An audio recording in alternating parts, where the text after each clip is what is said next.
మీ కళ్ళద్దాలిక పక్కన పెట్టేయండి. ప్రతి కంటి సమస్యకి బెస్ట్ సొల్యూషన్ ఇస్తుంది అమెరికన్ లేజర్ ఐ హాస్పిటల్. మూడు ముళ్ల బంధంతో ఇద్దరు ఒక్కటయ్యారు. 7 అడుగులు నడిచిన భర్త జీవితాంతం తోడుగా నీడగా ఉంటానని భార్యకు మాటిచ్చాడు. ఇతని మాటలు విన్న భార్య ఇక భర్తే సర్వస్వం, భర్తే దైవమని భావించింది.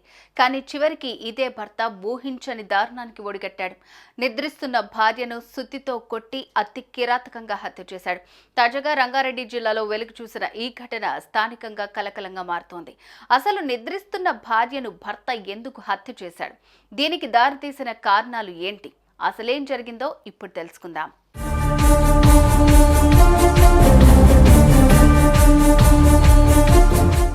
మహబూబ్ నగర్ జిల్లా దేవరకద్రకు చెందిన శ్రీనివాస్ కృష్ణవేణి దంపతులు బండ్లగూడ హైదర్ షాకోట్ పరిధిలోని మాధవి నగర్లో నివాసం ఉంటున్నారు.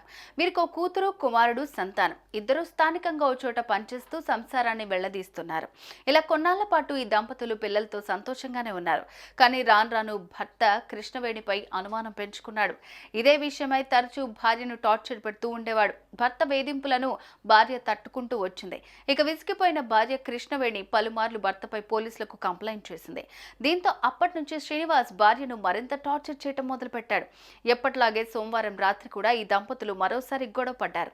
ఆ తర్వాత పిల్లలతో కలిసి కృష్ణవేణి బెడ్రూమ్లోకి వెళ్లి పడుకుంది. కానీ భర్త శ్రీనివాస్ భార్యపై కోపంతో రగిలిపోయాడు.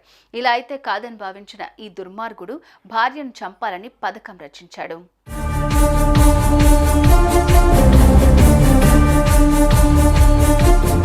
ఇందులో భాగంగానే అర్ధరాత్రి భార్య నిద్రిస్తున్న సమయంలో సుత్తితో కొట్టి కృష్ణవేణిని హత్య చేశాడు. అనంతరం నిద్రిస్తున్న కొడుకు కూతురును వెంటబెట్టుకుని దగ్గరలోని పోలీస్ స్టేషన్కు వెళ్లి నా భార్యను నేను హత్య చేశానంటూ చెప్పి పోలీసుల ఎదుట లొంగిపోయాడు. దీంతో వెంటనే అలర్ట్ అయిన పోలీసులు ఆ కసాయి భర్త శ్రీనివాస్ను అదుపులోకి తీసుకున్నారు. హుటాహుటిన ఘటనా స్థలానికి చేరుకుని కృష్ణవేణి మృతదేహాన్ని పోస్టుమార్టం నిమిత్తం ఆసుపత్రికి తరలించారు.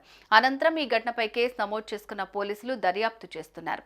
కృష్ణవేణి మరణ వార్త తెలుసుకున్న ఆమె తల్లిదండ్రులు, ఇతర కుటుంబ సభ్యులు శోకసంద్రంలో మునిగిపోయారు. నిందితుడిని కఠినంగా శిక్షించాలంటూ డిమాండ్ చేస్తున్నారు. ఇదే ఘటన ఇప్పుడు స్థానికంగా తీవ్ర కలకలంగా మారుతోంది. పిలిచినామని మమ్మీ అని పలుకలేదు. ఇట్లా అనుకోని పిలిచిన తీసుకెళ్ళిపోయినా డైరెక్ట్ నార్సింగ్ పోలీస్ స్టేషన్ సార్ని చంపిన సార్ అని చెప్పారు. మీరు ఆడ విన్నారు కదా, చంపినని ఆడ విన్నారు. నార్సింగ్ పోలీస్ స్టేషన్ లో విన్నారు. పోలీస్ స్టేషన్ అన్ని తీసుకొచ్చిన వాళ్ళని సార్ దగ్గరికి అని చెప్తున్నారు. మీరు విన్నారా? మమ్మీని చంపేసిన ఆడ చెప్పిన స్టేషన్ లోపల చూడలేను. ఇట్లా అనుకోని ఉన్నాను. చూడలే అసలు చనిపోయిందా చూడలేను.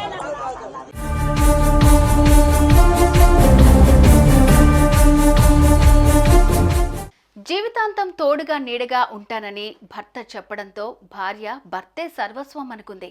కానీ అదే భర్త యముడై చివరికి ప్రాణాలు తీస్తాడని మాత్రం కృష్ణవేణి ఊహించలేకపోయింది. ఇక తల్లి మృతి చెందడంతో అమ్మ లే అమ్మ అంటూ కన్నీటి పర్యంతమవుతున్నారు చిన్నారులు. వీరు ఏడుస్తున్న తీరును చూసి స్థానికులు సైతం కంటతడి పెట్టారు. శ్రీనివాస్ క్షణికావేశంలో తీసుకున్న ఈ నిర్ణయం కుటుంబాన్ని రోడ్డున పడేలాగా చేసింది. ఆ పిల్లలకు తల్లిని దూరం చేశాడు. సుమన్ టీవీలో మీ పర్సనల్ అండ్ బిజినెస్ ప్రమోషన్స్ కోసం కింది నెంబర్కి కాంటాక్ట్ చేయండి.